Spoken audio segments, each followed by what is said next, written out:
David Fincher and an all-star cast chronicle the story of the Zodiac killer through the 1960s, 70s, and beyond. It's a return to the serial killer realm for the director, but unlike Seven, this one is based on true events.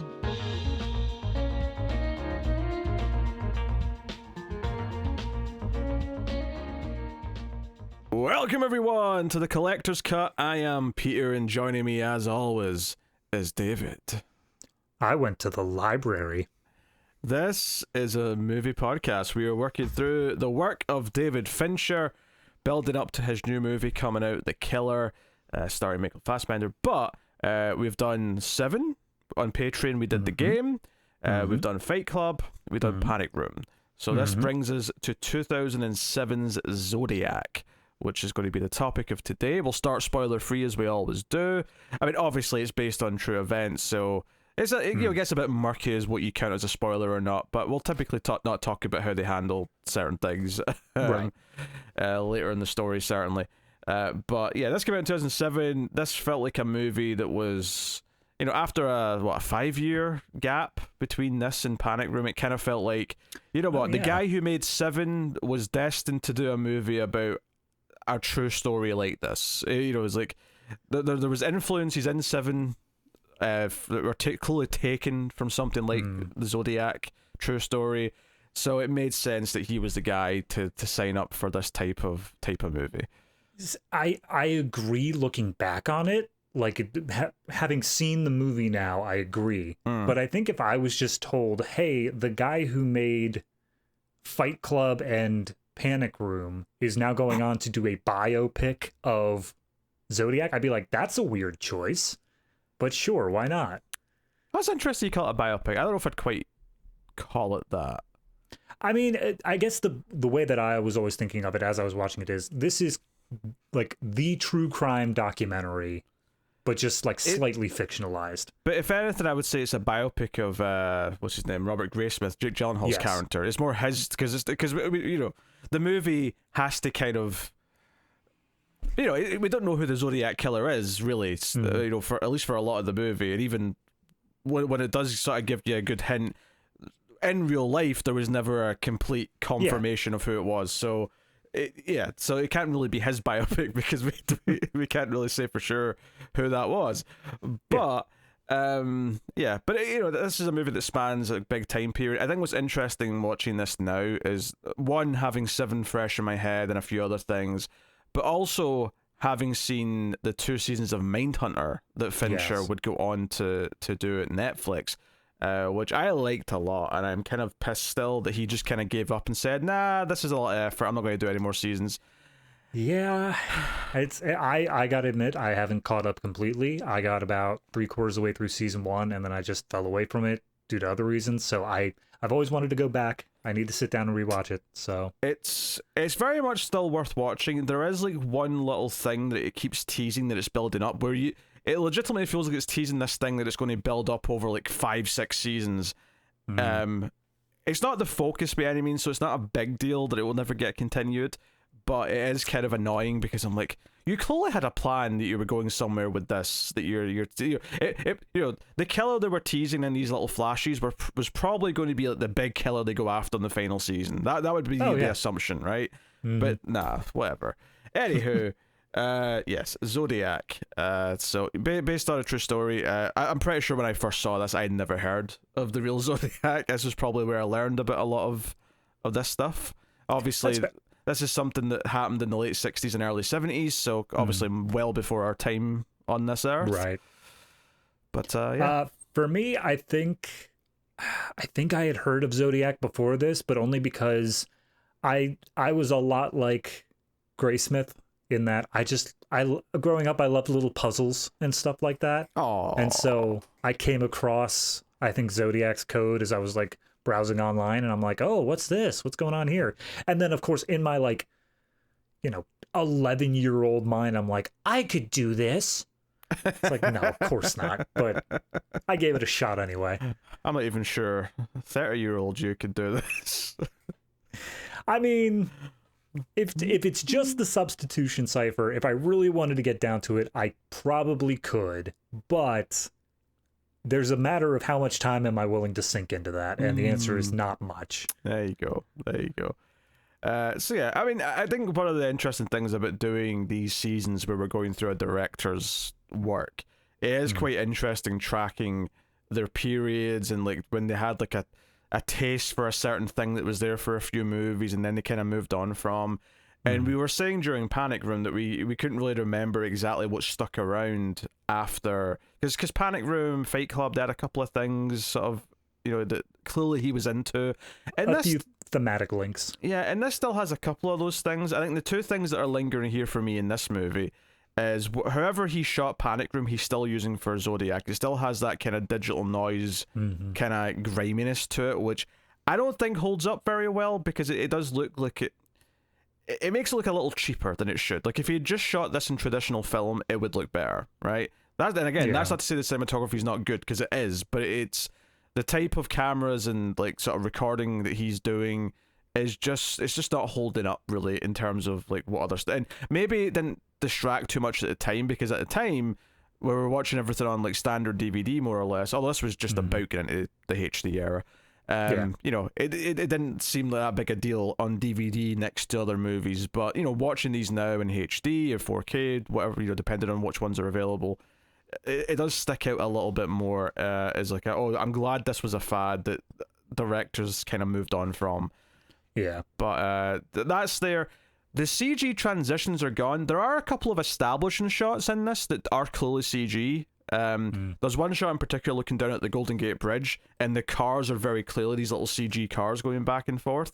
And I'm like, you know what? It's not as egregious as because it's not like, it's a fairly static shot, so it's not this like, oh, we're going to go down the drain pipe and out through this vent, and like, at least it's not as like in your face with it. So, and it's definitely much less. It's like only a few shots where you can kind of feel, oh, there's a bit of a CG feel to this.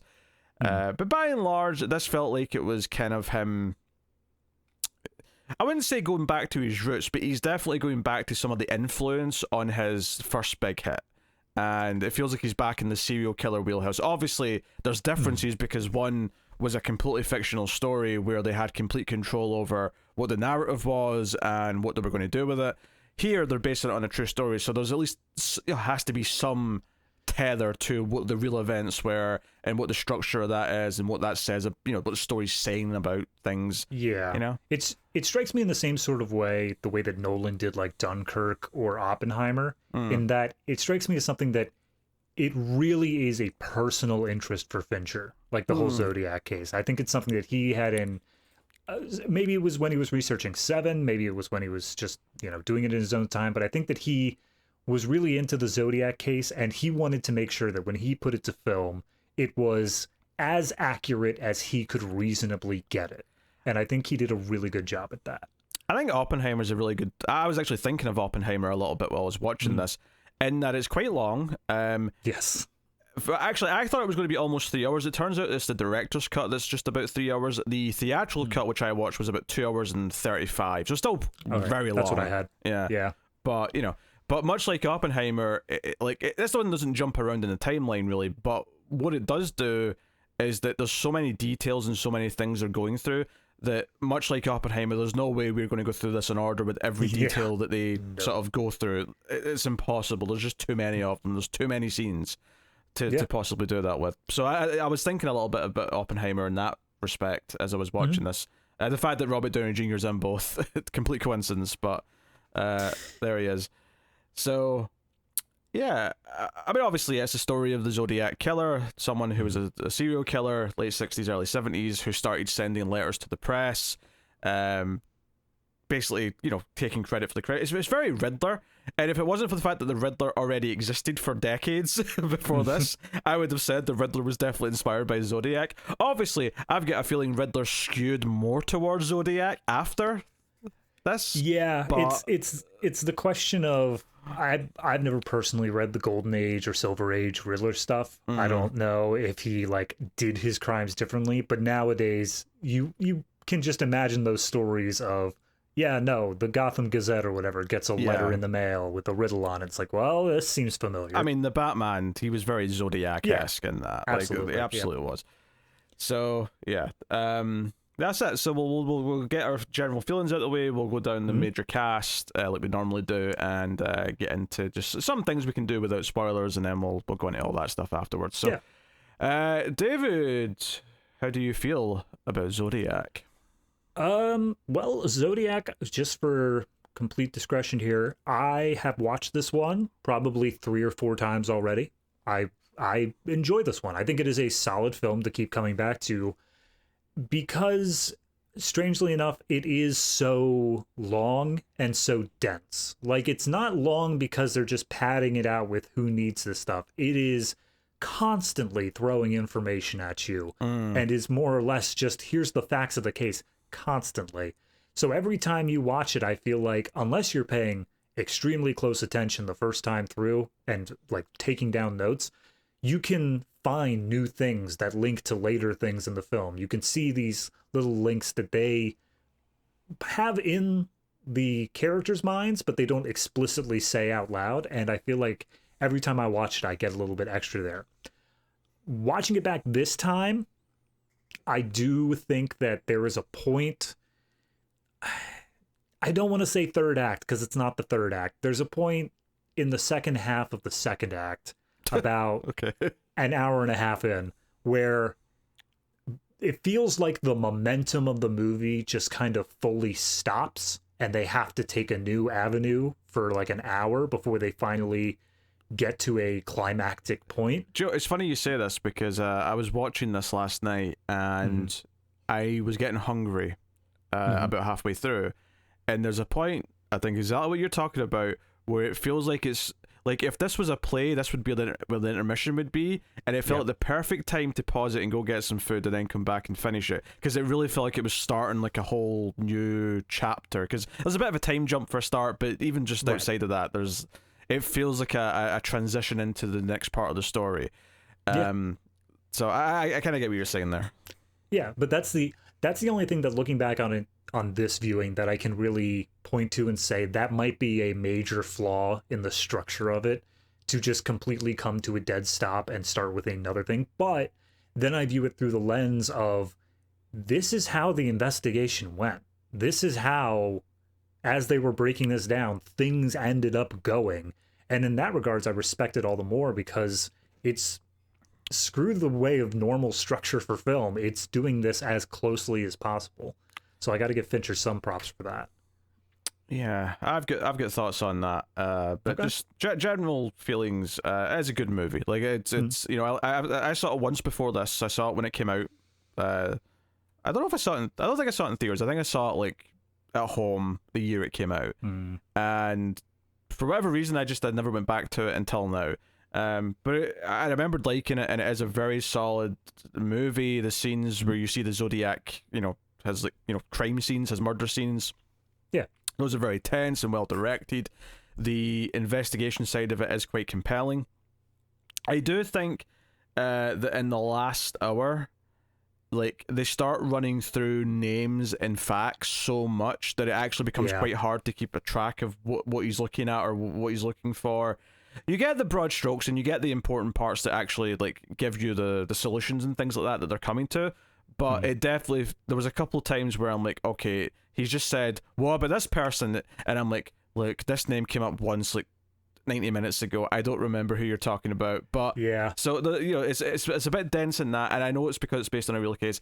I think what you were saying there about it foregoing regular movie structure to be closer to, you know, what the real events were, I think that's a double-edged sword, and I think it's why if I'm comparing this to Seven, the reason why I think Seven is a better film is because Seven's not based on true events.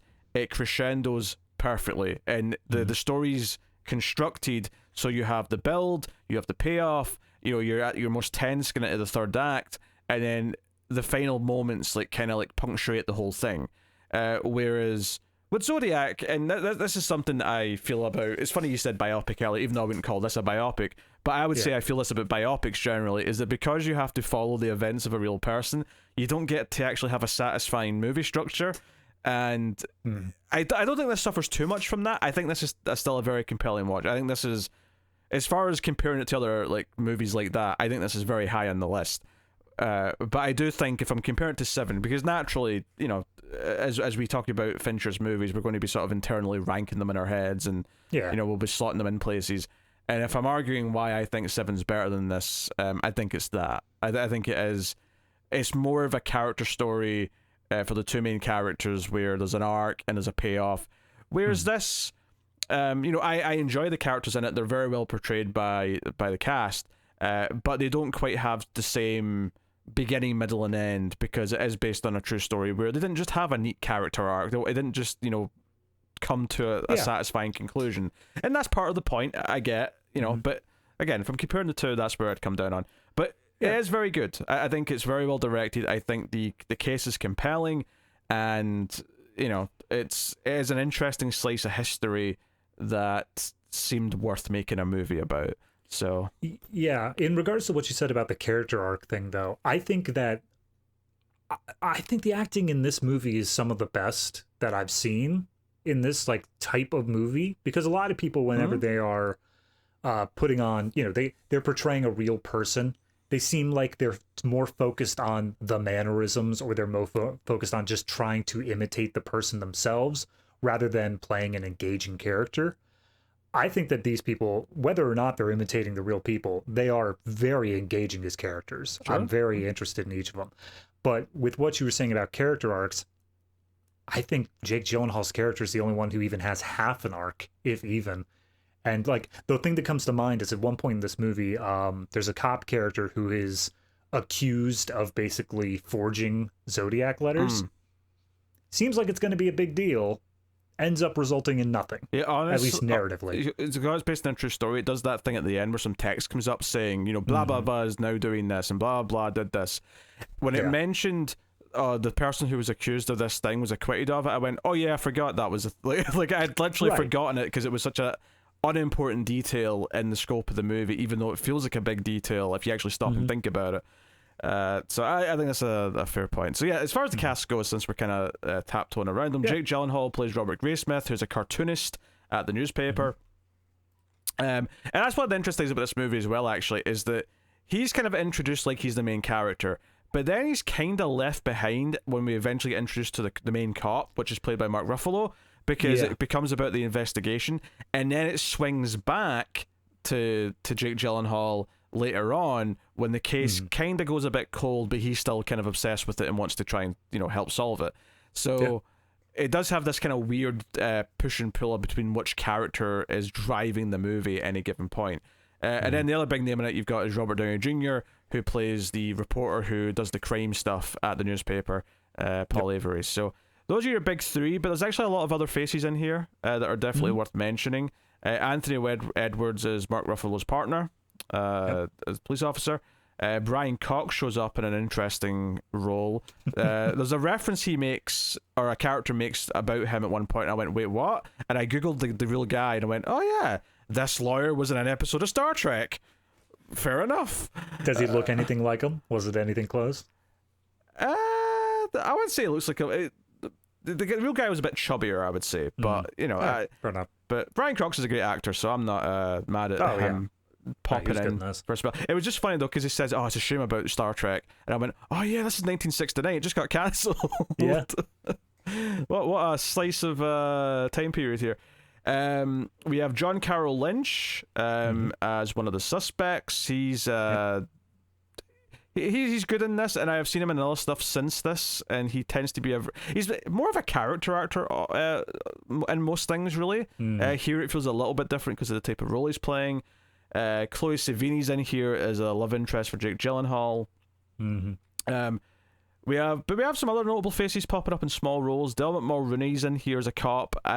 I've never been terribly fond of him, but he's fine in this because he doesn't really do anything. But yeah, honestly, I'm looking at his face now. I'm not even sure who he was. I can't remember which one he was. He was just a cop who occasionally gave orders to Mark Ruffalo, but he he was kind of dodgy in Stream Sex, and he was dodgy. What was the other thing I saw him in the last couple of years? I can't remember, but he's been in some things. One that stuck out to me because it's the second movie this year with this actor we've done is Elias Koteas, who's a cop at one of the other precincts, because the crimes take place over different cities and towns. He was Casey Jones in Ninja Turtles 1 and 3. He was. So it was nice to see him. It was like a little return of form. Yep. Very nice. And then the last big name I would say on here is Donald Logue, who again is just another like police captain or something like that. But he's fine. He's good. Yeah, it's a small role, but he's a face that you might recognize because he's been in various things. I actually just saw him in an old episode of X-Files in the last couple of weeks. All right. But most people know him from Grounded for Life, and what was the cop show he did? He wasn't Justified, was he? He was in Gotham. He was in Gotham. I wasn't thinking of that. He's in a show that was on FX or something like that. That wasn't Justified. I'm looking. Would have been a while back, wouldn't it? Probably a little while back, yeah. But yeah, well, regardless, Sons of Anarchy. Well, hold on, that's only 7 episodes. I don't know if that's the one that he'd be known for, but Sons of Anarchy is definitely one of them. That's definitely not what I was thinking about. I think it was a show that got cancelled after like one season, but people who watched it really liked it. But anyway, so the cast is obviously fairly well stacked. The only other thing I'll mention is the boss from Fight Club, like Edward Norton's boss. He pops up in a small role as well.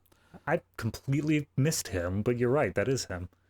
Yep. So, yeah, a lot of characters. The movie spans a lot of years, spans a lot of different cities and towns in California. So there's a lot of ground to cover. But yeah, so. So I guess the one thing before we really get into spoilers, though, that I do want to point out is, as you're saying, this covers a lot of time. Mm-hmm. I both did and didn't think it did a good job of conveying the passage of time, in that I could feel, in the sense of the whole movie being completed, that a lot of time had passed. I got that feeling. But in between scenes where they come up with these little title cards saying 8 months later, 9 months later, 3 months later, it never quite registered for me. I never really felt it on a gut level of, okay, time has passed, we are now in a different season or something like that. I think by the 45-minute mark or so, we moved our way to Christmas of like the first year of these murders. Didn't feel any different from the beginning, which was the 4th of July. It all felt like exactly the same to me, time-wise. Yeah, well, I think that's why they used those holidays specific. I mean, obviously, I'm sure the murder really occurred on that day, right. But they really emphasize it's 4th of July in that opening scene, and they really, I wouldn't say they emphasize it's Christmas when they get to, but there's a Christmas tree in the background at the very least. I think the biggest problem for me is that this is all in Southern California, which is not going to have like snow and stuff. It's always going to look like July, or what I picture July to look like.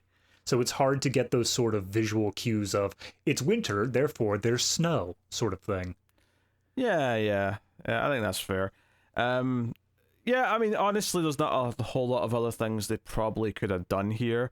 Again, it's one of these things where sticking to the real timeline of events, it is kind of weird to stop and think, well, it wasn't as, because the first half of the movie especially, there's a lot of like adrenaline in the script in terms of it moving from like, okay, this letter to this incident to this letter to this TV show thing.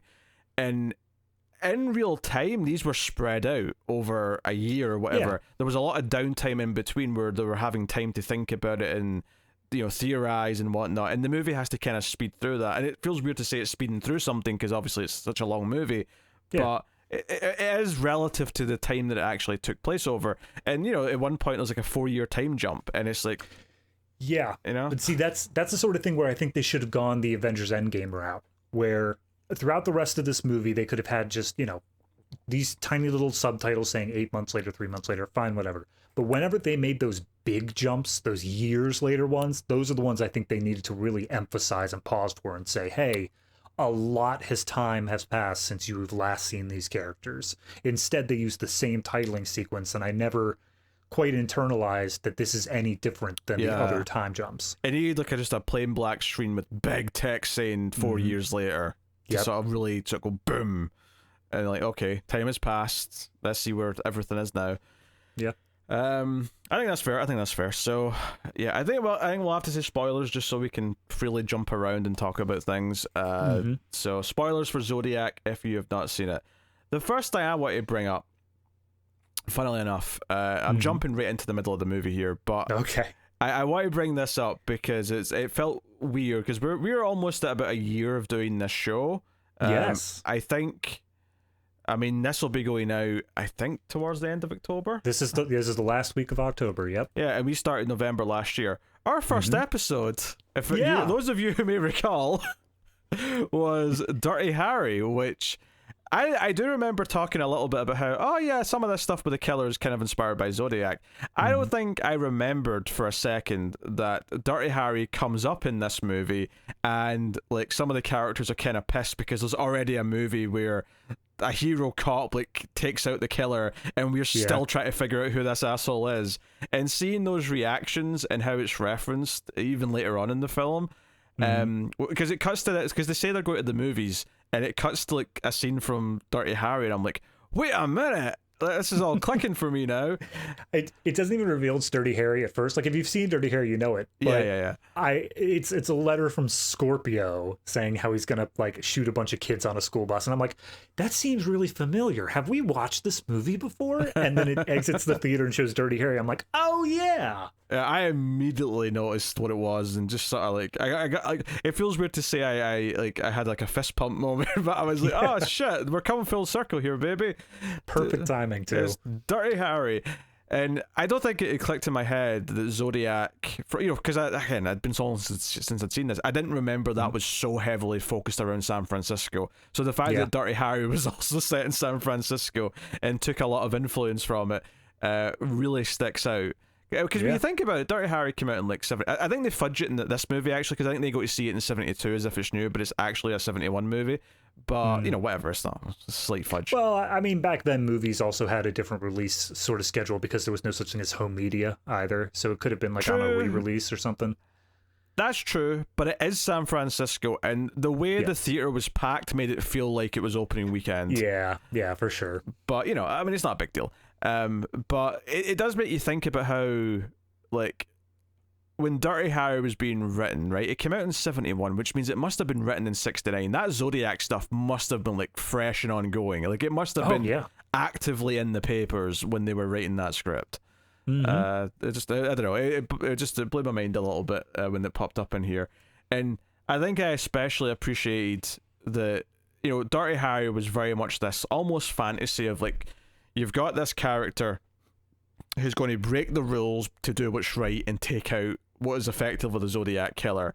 And later on in this movie, Jake Gyllenhaal's kind of put together that he's pretty convinced who the Zodiac killer is. And he says to Mark Ruffalo, yeah, we can't prove it, you're right, but that doesn't mean it's not true. And Mark Ruffalo says, hold on, Dirty Harry. It's the one reference back to it later on in the movie. And I actually really appreciated that, because the way they've used it here is like, even though we're watching a movie, he's basically saying this is real life, we have rules, and there's a reason why in real life some rogue cop never just went after the main suspect and dealt with him. But I thought that was a really well used bit of I mean, I also culture. like the fact of going back to like his first film of Seven. There's a whole sequence there where they bend the rules and they do what they have to in order to get some evidence or whatnot. I like how in this movie it is, he's still pulling on those strings, but he's like, no, we're going to follow the rules straight up here. Yeah, we're not gonna. To be fair, a lot of Robert, Jake Gyllenhaal's character, a lot of his investigation, because he's not a cop, he's not even a reporter, he's a cartoonist. No. Yeah. When he starts looking into things and like a couple of cops basically give him access to evidence, there is some rule breaking going on. This is not exactly following like the rules exactly, but of course anything he finds they can't really use. It's not it's not like, oh, you can go off and try and be a hero and take out the killer. It's not that. But it's quite literally the equivalent of a true crime podcast nowadays. Yeah. Like it could pull up new information that then the police could investigate, but it's not evidence within its own right. But I think it's interesting that even in real life with the Zodiac killer, admittedly a little bit after the fact because it was a few years later, there was like, okay, let's bend the rules a little bit because maybe he'll come up with something. Maybe it's worth like seeing where this leads. And I thought it was interesting to compare that to the very fictionalized inspiration that ended up in Dirty Harry, and that whole the theme of that movie about him being this relic of a black and white time when things are more shades of grey, and how he's going to do one last good thing before he calls it quits by taking down this really bad guy that needs to be stopped. And then in real life, comparing that to the Zodiac, where like, okay, we kind of think we know who it probably is, but we can't really prove it, and we have to kind of just live with that. I thought that was a very interesting comparison point and a really smart use of it. I mean, I can't remember all the beats exactly for Dirty Harry, but I also think that it's super interesting in this movie how frustrating as a viewer it is, because we see all of these things that they label as circumstantial. Yes. It's all these just coincidences. But the actual like hard evidence things that they keep coming back to over and over again is handwriting analysis. And you just want to like shake them by the collar and say, that's stupid. Just follow the other stuff. But it's like all coming down to just handwriting. And it's so infuriating as a viewer, but I get it. And the fingerprint as well at one point, or a partial fingerprint. Which then at one point they say like, that could have been anybody's. Like, there's no reason to assume it's our guy. Yeah, and that's something that comes up a few times here, where someone just assumes a piece of handwriting comes from the Zodiac killer, and it's like, no, that may have just been someone else that wrote that. There's no guarantee that was him. So,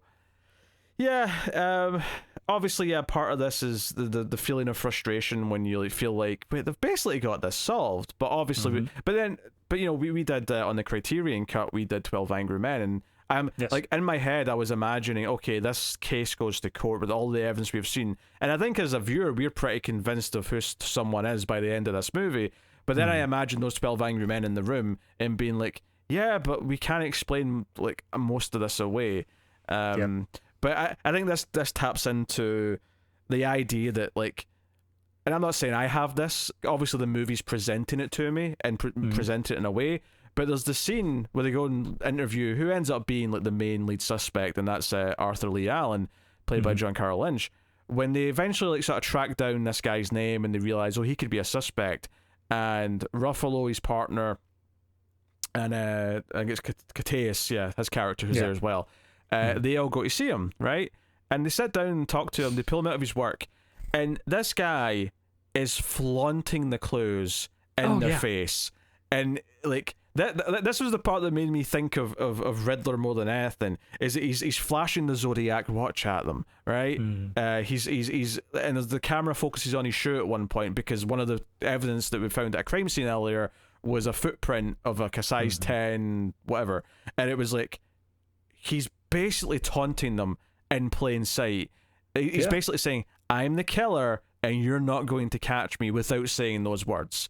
And it's like, there's a line in that scene where he specifically, nobody is prompting him, everyone's just looking down at their notebooks, and he's like, the reason there was blood on those knives is because I was killing chickens earlier. And everyone's like, I'm sorry, what bloody knives? What? He's like, oh, I had some bloody knives. He's got a reason for everything. It's almost like he's rehearsed this in his head so many times that he's jumping ahead to his next bit without being prompted. And then the way he stands up and then goes like, I look forward to a day when police officers are no longer referred to as pigs. And it cuts to Anthony Edwards' character. He just goes like, thanks. He's just kind of confused, and he walks off. And John Carroll Lynch's performance is good, and he's only in two scenes. He's in this scene, and then he's in a scene at the very, very towards the end. And that's it. That's all it is. And it's one of these things where it's an interesting companion piece to 12 Angry Men, because the rules of 12 Angry Men, which I agree with the logic in that movie, is that, well, we can't prove this and we're sentencing someone to death or whatever. We have to take this seriously, and if there's any doubt, we have to acknowledge that, and we have to follow that through. But this is like the other side of that, where some police officers, in the history of hunting serial killers, some of them have definitely sat down with a suspect and they can just tell, they know it's them, but like they can't do anything about it. Like, there's no evidence, they can't prove it, and on some level that is like rage-inducing. It's maddening that like you can just tell. You can't, and obviously you can't convict someone in just a feeling, but people obviously have those feelings, and sometimes they're going to be right. They won't always be right, and that's important, but it's one of those things where we're happy to have the bureaucracy of it because it protects innocent people, and obviously that needs to come at the forefront. That needs to be the most important. But then every once in a while, the bureaucracy will also protect a clearly guilty person. And it's one of those things where it's like, when that happens, it's so frustrating to the point where you just want to toss the rest of it aside just for right now and say, just do what you must, Dirty Harry. Go for it. And that's the fantasy of that movie, but the reality is you can't, because then it puts every innocent person who's ever been caught up in danger. And just to tack on as well, it's in theory supposed to protect innocent people. That's not always the case. In fact, case in point, in this very movie, right, after there's a crime scene, it's like the third kill, I think it is. It's when he kills a cab driver in San Francisco, because they've all been in like smaller towns like in around California, but this one's in San Fran, and it's very different from his other kills and whatever. But when Mark Ruffalo arrives at the scene, and this is basically his introduction in the movie, like you see him wake up before, but this is basically his entrance. He comes in, and the other detective there tells him, oh yeah, we accidentally told all the patrolling cars that the suspect was black, and he's like, you did what? And he's like, so we corrected it. It's like, oh, that's good, but it's like, we find out later that a patrol car saw the suspect, probably the killer, walking from this crime scene, but never stopped him because they were looking for a black guy and not a white guy. And that, I think there's not a lot of political commentary in there of that kind in this movie, I don't think, but that little nugget is just there to be like, hey, just we're not ignoring the bullshit either. Yeah. No, for sure. I definitely do think that's one of the few times they like dip into race or whatnot, but I think that the larger theme that brings up, because it is a major theme, is just how unorganized and how individual each of these different police stations are. Oh, yeah. And none of them are talking to each other. None of them are sharing information. It takes months into this before some of them figure out that they have evidence that other places don't. And it's just infuriating to see these, like, even by the time you get to the movie, one of them is saying, like, oh, yeah, so-and-so had this person as a suspect. And Mark Ruffalo's like, what?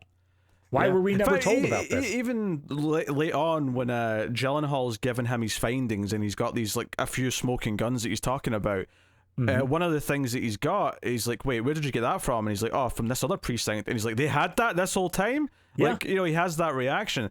And this non-communication is greatly shown in a scene where Anthony Edwards is trying to coordinate with the other departments, and he's phoning them, and it kind of cuts through these different phone calls, and you can tell he's getting stressed trying to juggle, like, oh, you need this bit of evidence, oh, we'll fax it, oh, we don't have a fax machine yet, which given the time period makes sense.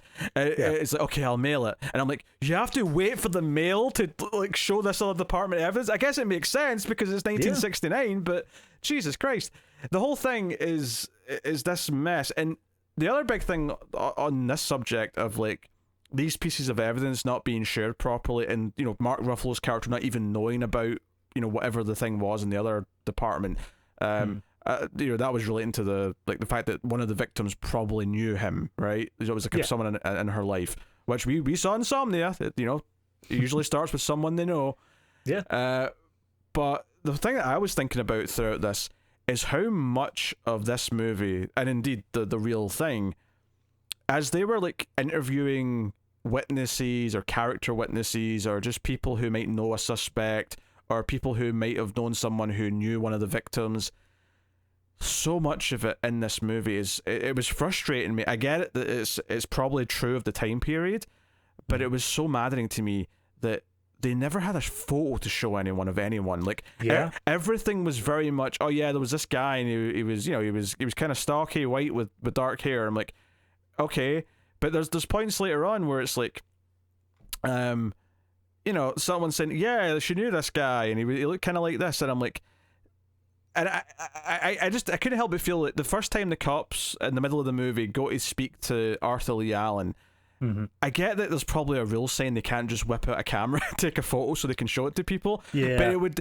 I felt like it would have just been solve so many problems if they could just say, hey, does this guy look familiar to various witnesses or whoever it may be, and it would have gotten them so far, but they couldn't.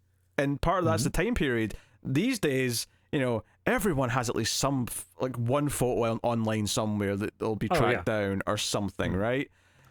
But then it goes down that same the same route as 12 Angry Men did of, if they're innocent, you could be ruining this person's life by showing their photo for no reason. True. I mean, I think, again, though, in this time period, you're showing a photo to one person you're asking questions about.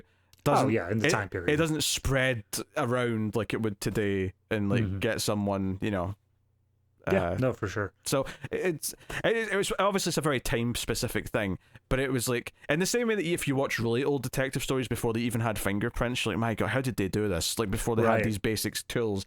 In this, I'm going, oh my god, the lack of communication, the lack of being able to just take photos of things and send the photo to someone easily. It's just such a hindrance to all of this process.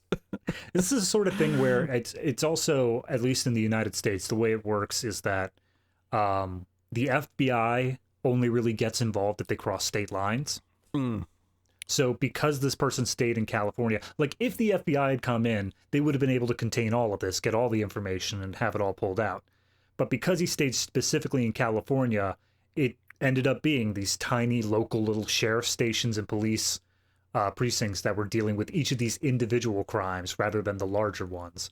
So it, like you said, it's just that frustration of the time of there is no central authority or even a way to share information easily. The moment they said, okay, we'll send you our evidence by mail once we get your evidence by mail, I was like, this guy's just going to get off scot-free. There's no way that these guys are ever going to be able to catch up here. It's going to take weeks. And then there's even that line later on, and this is after the 4-year time jump, where Gyllenhaal goes to Ruffalo and he's trying to like ask him questions and talk to him. And this is after Ruffalo has got in trouble because people have internal affairs have noticed that someone's given this cartoonist information and whatnot, and he's like, dude, the chances of us ever catching this guy now, it's been 4 years. All the people who were involved and could be witnesses, their memory has faded a little bit. All the evidence has faded. This has to be done quickly, and that absolutely has to be more true in this time period than even today. At least today, with all these digital things and records and photographs and cameras and whatever else, like there's definitely more in place to at least there's a reason that once we hit the mid-2000s, there was a very popular show called Cold Case. Yes. Like where people went back and they were like, we've got new technology. Let's see how many 80-year-olds we can arrest for murder. Yeah. Although there's a statute of limitation on murder, isn't it? No, not in America. No? Okay. Murder's scot-free. If someone dies, you can investigate that as long as you want. Fair enough. That's good. It shouldn't have a statute of limitation for certain things is absurd. There shouldn't be. Yeah. But, obviously, you didn't pay a parking ticket 30 years later, who cares? But I don't know, man. I've seen some real pieces of crap with parking tickets. So real quick, when you were talking about memories fading and stuff like that, I think that brings up what obviously is true, what obviously actually happened, but is the most infuriating part for me, is that the very first murder that we see in this movie, which ends up actually being the second Zodiac killing, but the first Zodiac killing, nobody survived, so there was no way to put it on film with like what actually happened. But in the second Zodiac killing... that's actually a good point, is that... Because I was thinking, why don't we start with his first killing? Because we hear, like, partway through the movie that there was an earlier victim. This is the one that might have known him personally, right? I was wondering, why don't we see that one? But I never, considered that idea that, there's a survivor in most of these after the fact, or at least a witness. Obviously, the cab driver doesn't survive, but there is some witnesses to piece it together. How it happened, yep. So, but there's one kid who survives, the first one, and he just bails. Like the police, he gets out of the hospital, he recovers, and the police want to talk to him, and he just flees. He does not want to be a part of this at all. And he's the only person during this entire thing who saw the Zodiac killer without a mask or anything covering his face. And that is so infuriating. The fact that, especially because end of this movie, he comes back and identifies Arthur Lee Allen. He points to him and says, "That's the guy." I did not remember that Jimmy Smith showed up. McPoyle showed up at the end of this movie, and I didn't get who it was at first. And I think part of it is I'm like, I don't know if he feels like he's the right age, given that this thing happened in 1969. He feels a bit too young, but whatever. But even there, though, the memory fading thing is that when this guy shows him the photographs, and I believe because there's 4 or 5 Zodiacs credited in the in the cast list, aside from Arthur Lee Allen's credited as him, but there's 4 other guys credited as Zodiac. And I want to say, I could be wrong on this, but I think that these 4 Zodiacs, they're all in this lineup of photos at the end, but I think they also play the killer in the different scenes. Like, each scene's a different actor playing Zodiac. They definitely play the killers in the different scenes. I don't know about the lineup. Yeah, and I think that's intentional so that he's always a little different, just so that we are keeping on our toes of like, oh, is it really so-and-so? It's spoilers for Prestige. It's the same issue that we had with one of the characters from that movie, where if you recognize the person playing him, it ruined the twist. Yeah, this is the opposite of that, though, because they intentionally... Right, that's what I'm saying. This is them subverting that, getting around that. Yeah, but anyway, on the memory fading thing, he points at Arthur Lee Allen. I was going to say the actor's name. I thought I should probably say the suspect. And he's like, yeah, I think it's him. And he says he's kind of had a round face like this guy, implying that he maybe had a bit more weight at the time. But the guy's like, okay, on a scale of 1 to 10, how sure are you? And he's like, at least an 8. And I was like, oh, that's a perfect number, because it's like, it's sure enough that it's like, yeah, that's probably right. But if it was a 9, you'd be like, yeah, okay, I believe him 100%. But 8's just that low enough that there's just enough reasonable doubt that, oh, it's been 20 plus years. It was a traumatic night, Yeah, there's enough reasonable doubt that they can't arrest him immediately, but they could definitely reopen the case and get warrants for him now. Yeah. One of the things that it says at the end is that after he died, because he basically died of a heart attack before they could really look into this now. It was after this airport meeting where they meet up with Jimmy Smits, but then before they could ever actually track him down and find him again, which is, this movie, they may as well just call it Zodiac : the most infuriating thing. Because it's just over and over again, these things that just slip right through their fingers. Yeah, there's a little bit, there's a note at the end that says, there was DNA found on one of the letters that didn't match Arthur Lee Allen. But again, that doesn't mean that he didn't write it. It doesn't mean that he wasn't the Zodiac.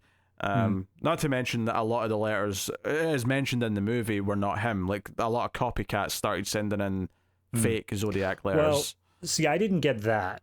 There were people sending in fake letters and stuff, but even then, I think the point they were trying to make was he committed 4 murders that were definitively confirmed as him because he provided details that no one else could have had.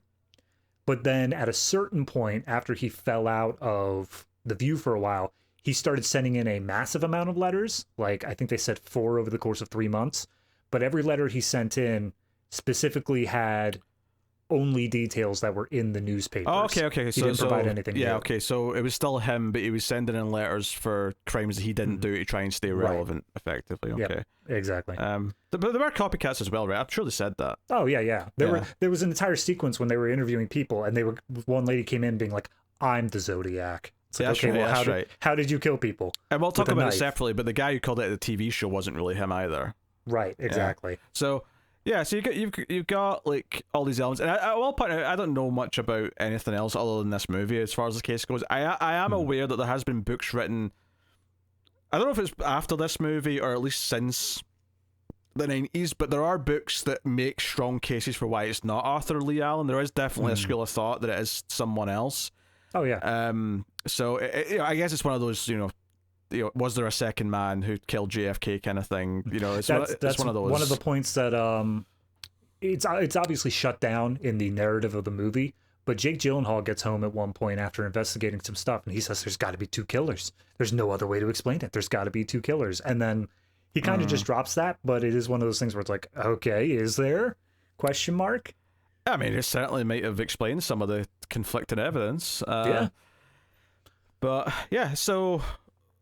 obviously the case is quite interesting because of all these things, and the idea that he's taunting the press and saying, hey, put this in your front page or I'm going to kill a school bus.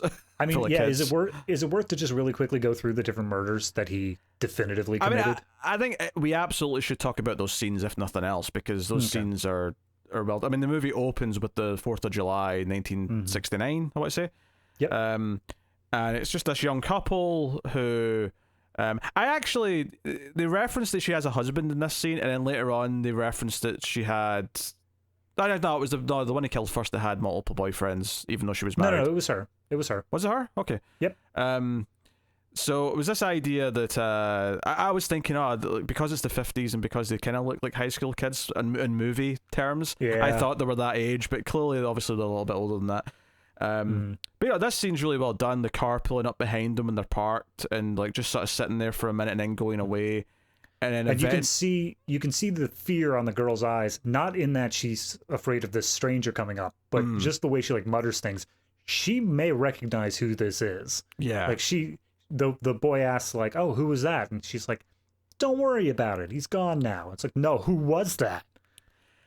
Yeah, you definitely read it a little bit differently when you go in knowing what the rest of the movie's going to be. And then, he comes back and he shoots them multiple times. This is honestly, there's only one scene that I would say is violent, and it's not this one. In terms of visually seeing something, but this is really well directed, and it's a shock that the guy survives, to be honest, because he does take like 5 bullets or something stupid like that. Oh yeah. The second kill is the couple at the lake, I want to say. Yep. In the movie. And this is just a couple having a picnic by the lake, and the Zodiac walks up with his hood on and his like Zodiac symbol, which he got a full villain outfit at this point. He looks like it's a big target on his chest, to be honest. Although, as the other characters notice later on, the only time the word Zodiac and this symbol ever went together was in a watch brand, and he took his.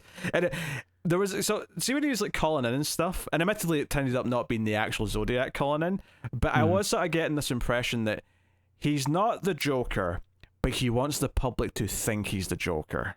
Oh yeah, that was the vibe I was getting. But anyway, this is that scene from Dark Knight when he calls into the station with the Wayne Enterprises guy on air, and he's like, "If he's not killed in 20 minutes, I'm going to blow up a hospital." It was the exact same thing. Yeah.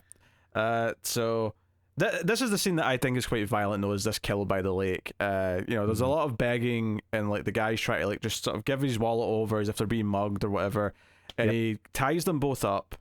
And they're both lying face down, and you think, the audience doesn't think he's going to go because it's Zodiac, but they think he's going to go for a second, and then he just comes over and starts stabbing the guy in the back. And you don't see this; the camera hides the actual stabbing itself. You just sort of see his reactions and stuff. I was going to say for him. Yeah, no, that's what I was getting at though. That's why the next part's so shocking is that when he starts stabbing her, he hides it at first.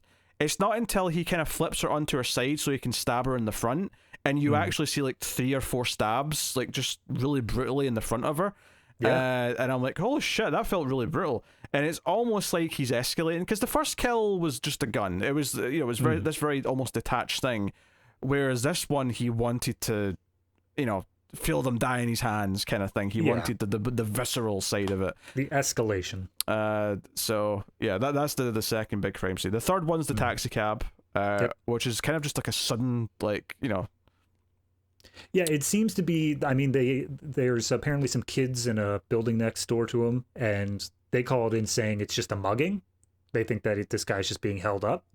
But it is, apparently it's more so for the purpose of he gets into the front seat and cuts off pieces of cloth from this guy's shirt, and that allows him to, every time he sends a letter from that point on, he can include this cloth and say, yeah, it's really me. Because his blood-stained shirt is here. Yeah, because before this, he just gives details that only the police know, and that's how they know it's really him. But then, from this, he starts sending in little patches. Because they question this a lot. When Mark Ruffalo shows up and they're going through the crime scene, he keeps questioning, why did he get in the front seat? There was nothing really worth stealing.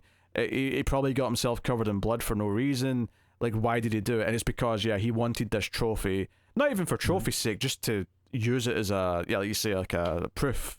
Like a calling card, yeah. So it's really well done. I like the detail here, actually, where Mark Ruffalo sort of walks down the street and is like, wait, the notepad in the cab driver says that he asked for this address, but that's down the block. So he goes down the block and he's like, why did they go up here?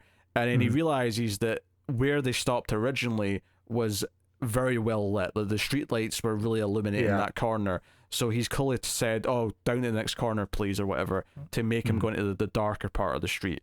I thought that was a really neat little detail. Him figuring that out. I'm always a fan of the scenes in like cop procedurals and stuff like that, where they get to the crime scene and they do the like walking through it step by step. Because it's just, obviously it's whatever the writers want them to know, they can figure out in that moment, but it is always nice to see the chain of deduction that they go through and say, okay, if A, then B. If it's well written, it's very satisfying because it makes sense, and because this is based on a real crime scene, in this case, it's as long as they've done the research, it's very easy for it to feel natural and not like they're just making shit up. According to IMDb, before he made this movie, David Fincher spent 18 months just full-on research mode. He went to the library. Much like Jake Gyllenhaal did, much like Morgan Freeman did in Seven. In fact, they even try and get some suspects in this movie. Jake Gyllenhaal sees who checked out all the code and cipher books. They brought that up, and I was like, Fincher, did you pull from this? I think he did. No, I don't think he wrote Seven, but I'm sure he still maybe had some influence. Or at the very least, whoever did write Seven clearly was aware of Zodiac's case.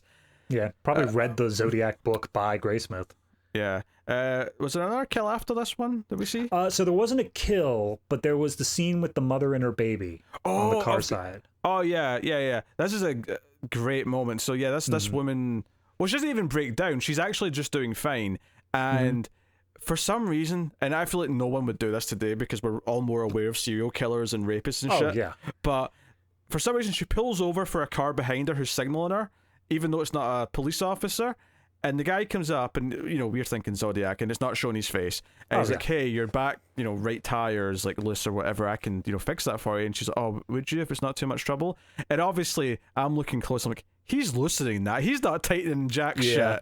And sure enough, 30 seconds later, her wheel starts, coming off, and he pulls over and he says, "Oh, I guess it was worse than I thought." And I was like, "Why do you believe in that? He clearly sabotaged that wheel." This was sabotage. But yeah, the line he delivers once she gets in his car to go to the next stop to get help, which, by the way, I love that it's not until she's faced with this decision to have to go with this guy does it reveal she's got a baby in the car. The scene hides that the entire time until it's almost time for that decision. And it's all, and part of me's thinking, is he going to decide not to kill her because she has a baby? Because he says, "Oh, I didn't realize you had a baby," and she's like, "Is that a problem?" He's like, "Oh no, more the merrier." I'm like, you say that in that tone, but he sounds genuinely disappointed. He's like, "Yeah, the more the merrier." Yes, but then 3 seconds later, after he's not stopped and she's just starting to get worried, there's not even a build up, which is what I think I like about it. He just it's like she's had her first sign that maybe there's something not quite right. And most movies, especially horror movies, would gradually build that and there'd be more frantic realization. Here, there's the first little hint, and then after a second's pause, he just says, "Before I kill you, I'm going to throw your baby out the window." Smash cut to black. Which is what I thought you were going to open this show with, to be honest.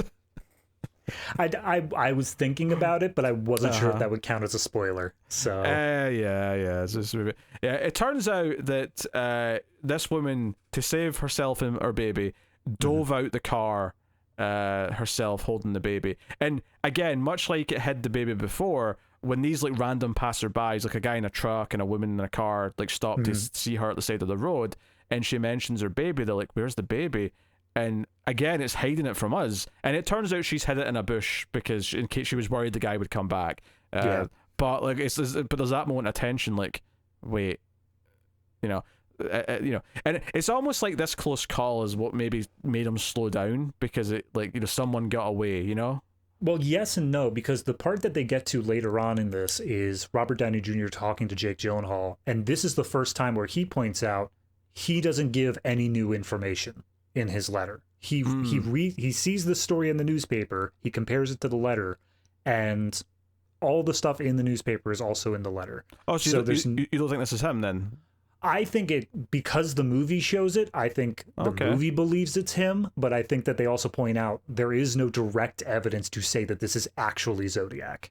Yeah, okay. That makes sense. Yeah, because again, the way it was filmed, it felt like it was Zodiac to me. So I never really questioned it. But you're right, he does point that out. Yeah, one of the key details as well that comes up later is, just to sort of piece some of this case together, is that after the police go and talk to Arthur Lee Allen, it turns out just a couple of weeks later he moved and probably got rid of any evidence he had that would have tied him to the case. The idea that they spooked him, so he got rid of, he stopped sending in pieces of the bloody shirt because that's evidence. So he's probably burned it or got rid of it somehow. Because because they eventually get a warrant to go and look at him and find him, and he's got a history. He was fired from his job at a school for quote unquote touching the students.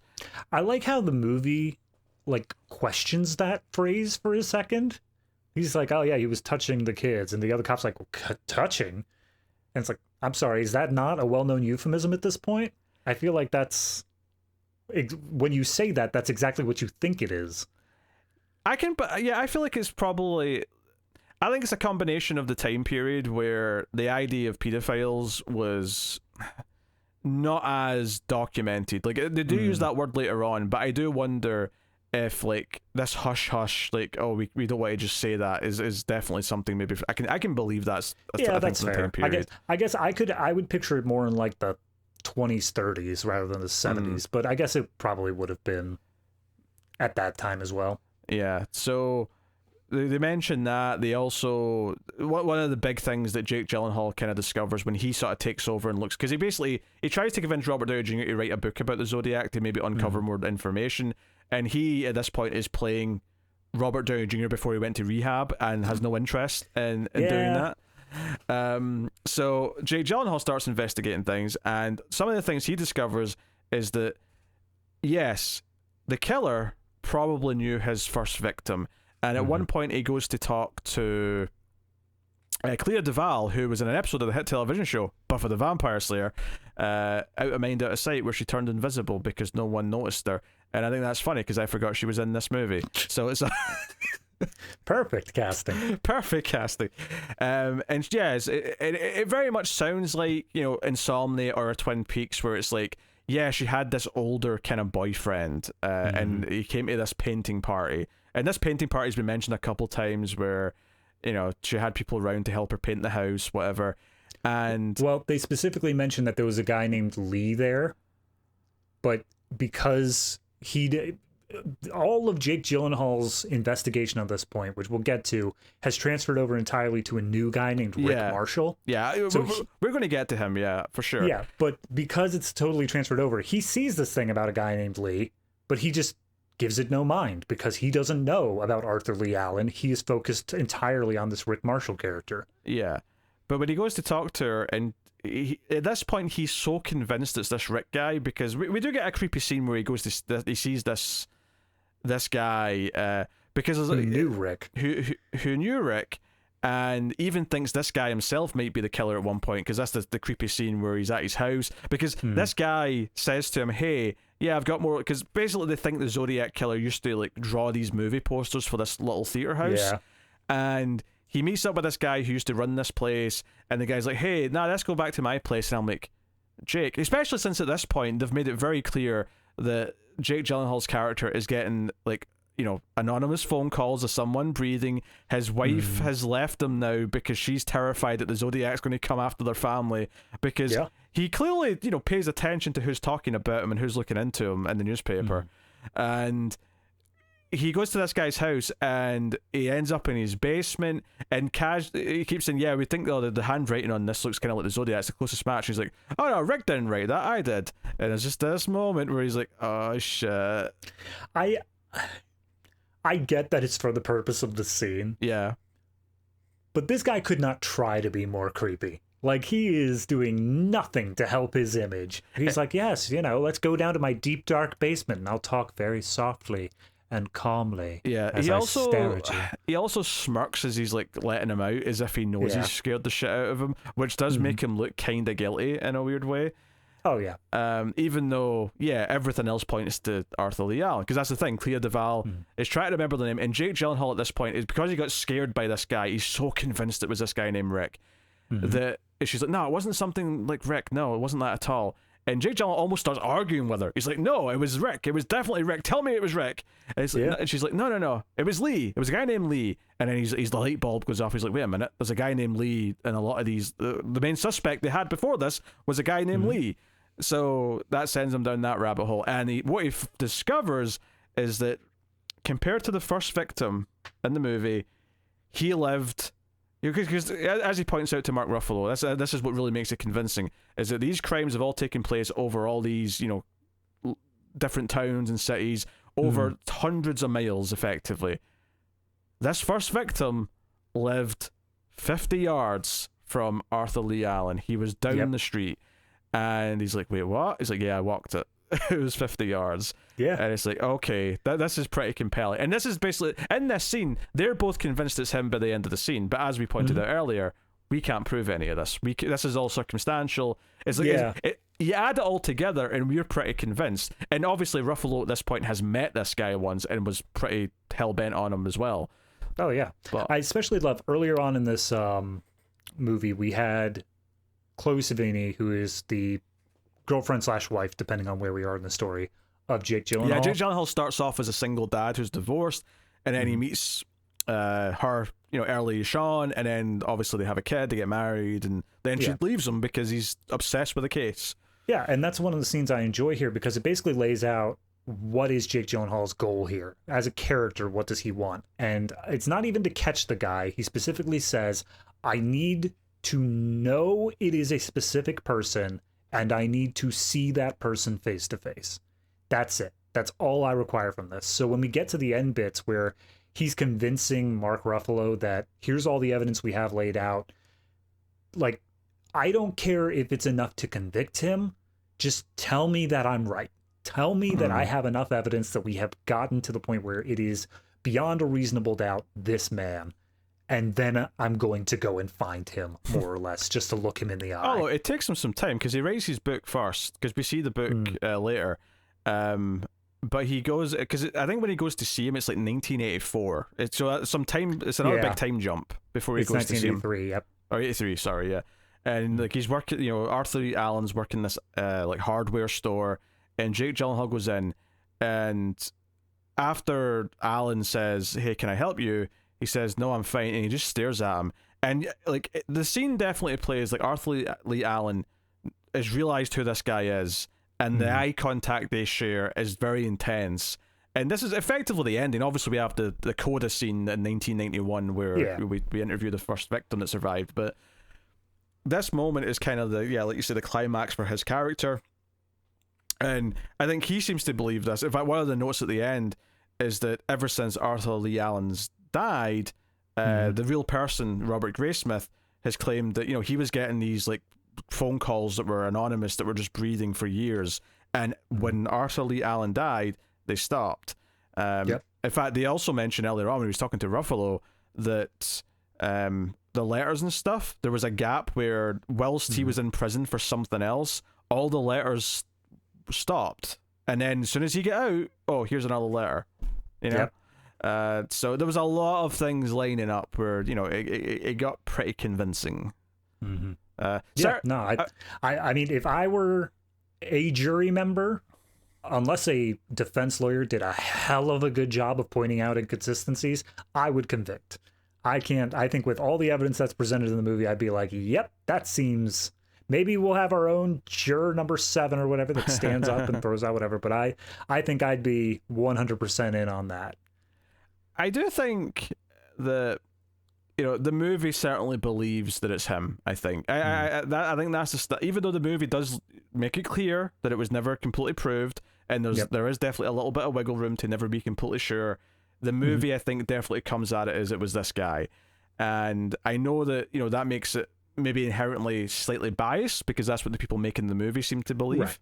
Right. So I think that's worth pointing out, and that there are other schools of thought, which, I've not read any of these other books or whatever, so I can't go into it. I'm sure there's probably a true crime podcast just going through this case. And well, see, that's why I think with the, as we were saying before, there's this full stop an hour and a half in, and the full stop is where they have gotten the warrant to Arthur Lee Allen's place. One of the things is that he's ambidextrous, so in order to get handwriting samples, he needs to write with both his left and right hands. But they take all the evidence they can get, they run it by the cops, and it's a no-go. He doesn't match the handwriting, and the fingerprint doesn't match either. So because of that, the movie essentially stops at that point and says, Arthur Lee Allen's not the guy, and the case goes cold because there's nothing else they can really do about it. And it's at that point that the movie then completely shifts over from the cop's perspective to Graysmith years later, starting his own investigation, finding out about this guy named Rick Marshall and investigating that through. And that's where I think that wiggle room comes in, where they spend so much of the movie focused on Arthur Lee Allen to the point where, yes, I think that that's the point of it. But they also point out of, well, no, we want you to know there is also this other chance that it's this other guy. And we're going to show you the investigation into that as well. But it does cause it to be basically a movie of two completely separate parts, the cop's investigation and Robert Graysmith's investigation. Yeah, because the time jump happens, and Ruffalo's partner decides that he's putting in a transfer. He can't do homicide anymore. He wants to work regular hours to be with these kids and stuff. So that happens, and then there's a couple of, so I wouldn't say the movie breaks at the exact 4-year time jump, but it's a couple of scenes after that, and then it's basically the scene where Gyllenhaal decides to go and visit Robert Downey Jr. That's the scene where I feel like that second part starts really, and so his wife tells him. Nobody has more Zodiac crap than you do, and he's like, there is one other person, and he goes and visits Robert Downey Jr. That being said, Robert Downey Jr. Through the mild trivia I found, his was the character that was done the most dirty. Oh. In that in the movie, his character was a crime beat reporter. He was reporting on Zodiac. Every once in a while, he would slip in little things of saying, oh, he's a latent homosexual or stuff like that. And it ended up making it that he was targeted by the Zodiac killer. He was told in one of his letters that, he's going to kill Paul Avery. And that caused him to get paranoid, get more into drugs and alcohol and such like that, until eventually he just kind of became a recluse who was drinking himself to death.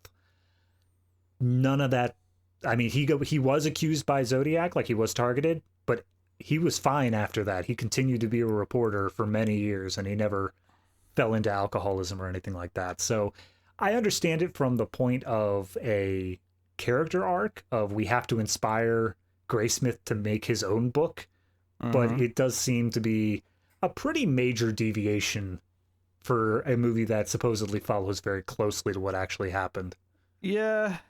Plus, I feel like it bizarrely doesn't focus on it as much as it should. Like, when you get to this point where it's like, okay, Zodiac has pointed out that he doesn't like what Paul Avery said, and then Paul Avery gets like an anonymous tip to go do something, and this is when Gyllenhaal's having his first date with Chloe Sevigny's character, and he gets worried because she points out, hey, what if it's a trap? Like, you got an anonymous tip, this could be the killer leading them into an ambush. And they end up waiting up all night to see if he calls, to see if anything bad's happened to him. And it's, there's a bit of tension, and then he's fine. And I feel like after that moment, it never feels like there's a threat again to his character. Yeah. Well, he essentially just retreats from the plot. They show him going more alcoholic. He shows up to work drunk, and then he just is gone in one scene. Yeah, this could just be a case of, the movie's hitting 2 hours 40. Yeah. They have to cut something somewhere, and his character just made the most sense that they could trim it down on.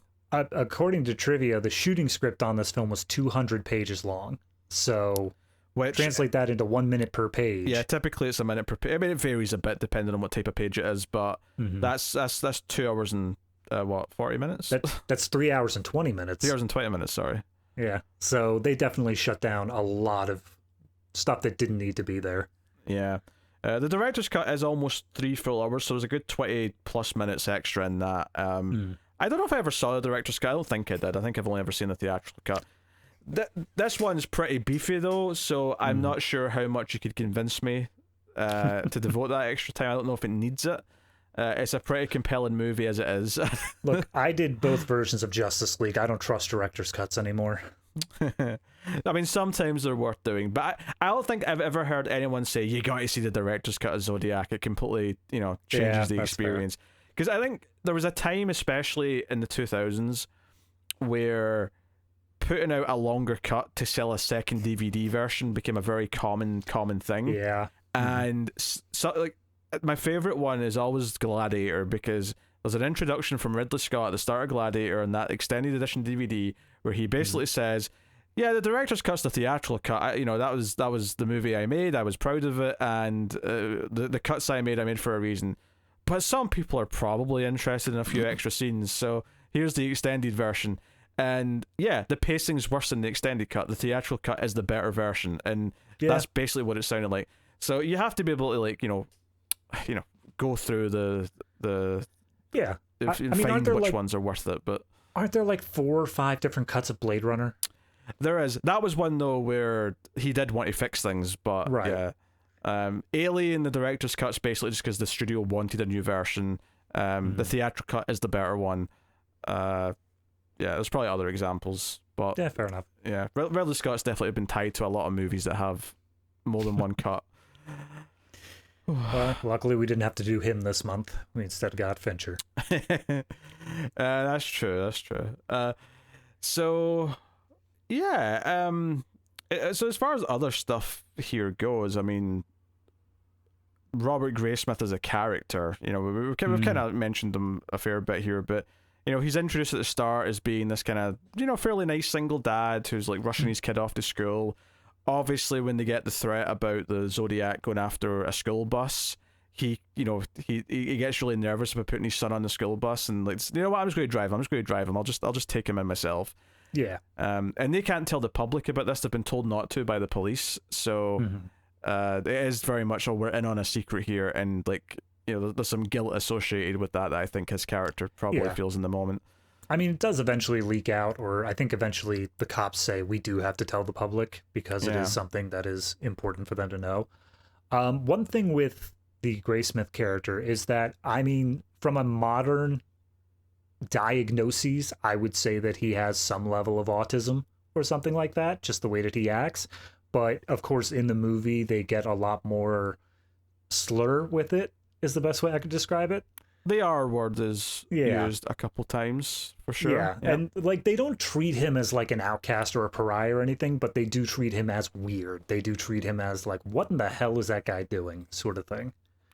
Yeah, I think that's a case where they're using language that they've been used at the time appropriately in the context of the scenes. Obviously, it's not what we say today, but it works in the context here. Yeah.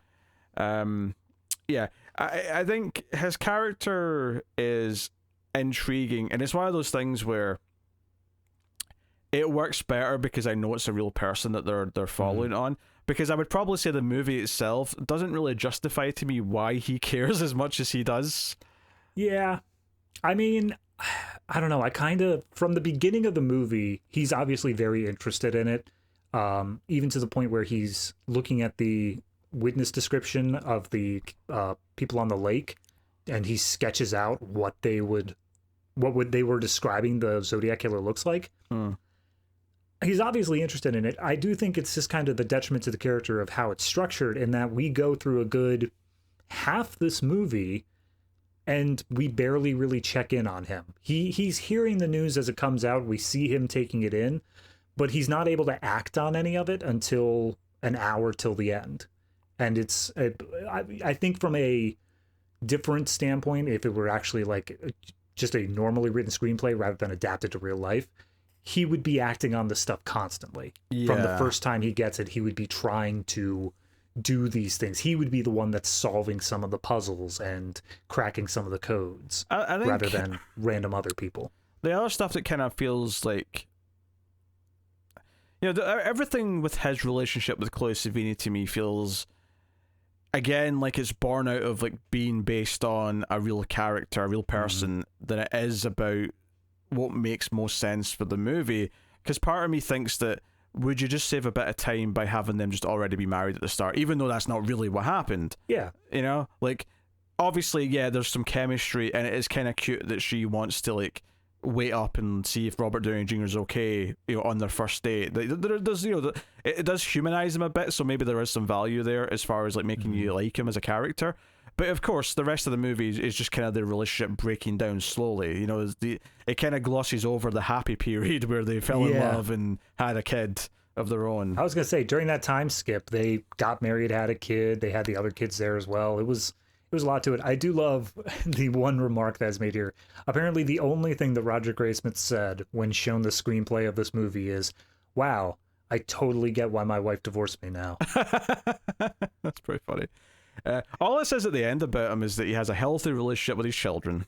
Yeah, that's what it says at the end. Nothing about the wife, but hey, good on him. I also want to point out there's one point in this movie where before he starts getting information regarding Rick Marshall, we do still have Graysmith trying to find something out, and he's going down like all the conspiracy theory routes. Like there's one point where he's saying that, it's the killings were all timed with phases of the moon. Oh, that's right. And like it was done on the solstice or whatever. I appreciate the fact that they show him going down these dead ends, even when it's not a suspect. That's actually quite a good character scene, because this is before his wife's left with the kids, and he's got his kids like fact checking all these moon dates in the books. Because he's like, oh yeah, I've got a team working on it, and then it's like, who's my team? Oh, just colleagues. And then you just hear one of the kids go, Dad. Yeah. And it's like, okay, that's a little funny, and it gives it a little bit of levity, because he is a real person. There should be levity in his life, especially since, as much as the movie gives you the bullet points of all these dark things that were happening that were inspiring all this like obsession, again, like it skips over all the downtime when he's just married with kids and when he's got all these other things going on, which is, it's funny because I was saying that other than humanize him, do we get a lot out of him meeting his wife, right, and like going through that journey? And what I just said there kind of contradicts that in a weird way, because I'm like, maybe if they did more with it, I would understand why we got that meeting with the wife and that start, because if we were going to explore that relationship more and see how happy they are for a while before it starts to break down, but because it kind of skips over that and it's already starting to kind of break down, because she's already, it's not very long before she's starting to get stressed that, oh, you're writing a book about the Zodiac, and no, I'm scared for her family, because it was when it made the jump, at least the way I picked it up in the movie, it's when it made the jump of, here's just your little scrapbooking thing that you do in your spare time, and here's where it can actually impact the rest of your family. And once it made that transition, that's where she's not okay with it. Yeah. And I guess when they spent the time to introduce her with that date scene and like how cute that was, it felt like she was going to be a bigger character than I think she ended up being. She ended up just being the wife who leaves him, when it felt like, no, we're going to see how this affects his relationship beyond just the broad strokes that we do see. So it's not like a huge critique, because the movie's so stuffed anyway. But like I'm just like, if I'm poking at things and saying, okay, where's some things where the structure of this movie and what it does have to spend time on, where does it maybe lose something as a result?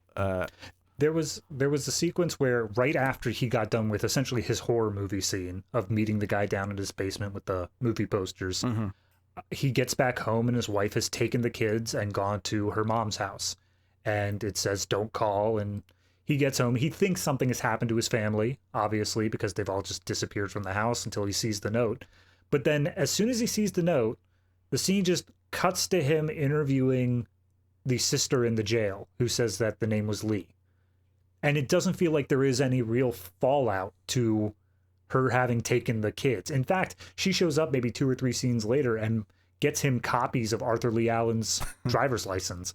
And it's like, there's interstitial scenes here. There are things that have happened in the middle that we're just not seeing. I mean, I think you could almost make the point that by cutting to just his next part of the investigation, it shows just how much he's focused on that he doesn't even, like, once he knows they're okay, he's not even that upset that they're gone. He's like, oh, I can devote my time to this properly now. I'm not weighed down by the wife and kids. I can do this.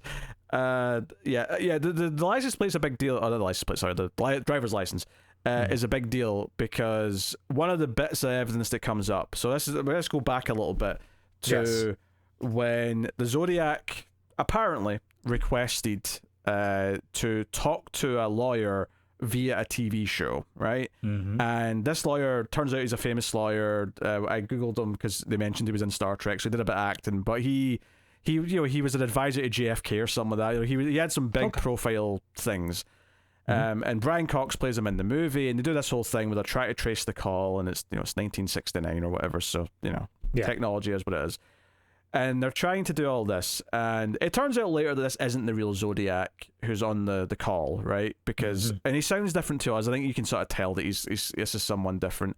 But later on, at Christmas, the lawyer reveals that he got a letter from Zodiac, right? It's just after Christmas, the Christmas tree's still up, and he's like, hey, I got this letter. And it turns out the Zodiac phoned his house, but he wasn't here. He was away for a week. So the housemaid or whoever answered the phone. And this is all something that's set up here. Later on, when Gyllenhaal's looking into all this, and he wants to talk to this guy to get some information about it, he's actually just waiting around for him because he's busy. And it's the housemaid starts talking to him, and he mentions that he's writing this book on Zodiac, and she's like, yeah, talk to him. And he's like, you mean your boss? No, the Zodiac, he called here, I talked to him. So he ends up getting this first-hand account from this woman who says, yeah, he said it was his birthday. And he's like, wait, what date was that? It's like, well, I can't remember exactly, but, the lawyer left on this day, and he was back 5 days later on Christmas, so it had to have been... I think it was the 18th to the 20th. It was in that it was like a window. super narrow band right before Christmas. So it's like this 3-day period where he called, and it's like, okay, like, did he mess up and give his real birthday there? Was he having like a moment of weakness?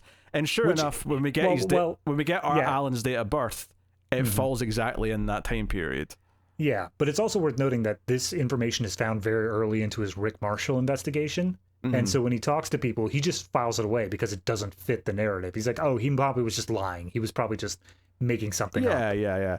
But then once it comes out that we had Arthur Leon was born on December 18th, he's like, oh my God, he was telling the truth. What an idiot.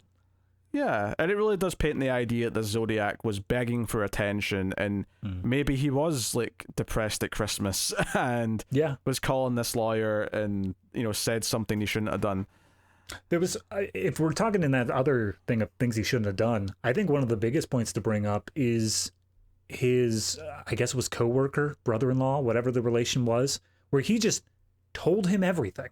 He just said his entire plan to this guy. Well, yeah, but this is before he's done any of it, though. So this is like... Right, exactly. But he says, like, I would take the name Zodiac, I would kill these people, and the cops wouldn't be able to catch me because they'd be... too far behind. Like, he was laying out the entire plan to this guy. This is one of the things that really make him think it's Alan, and they get the warrant. This is what gets them the warrant, I think, now I'm thinking about it.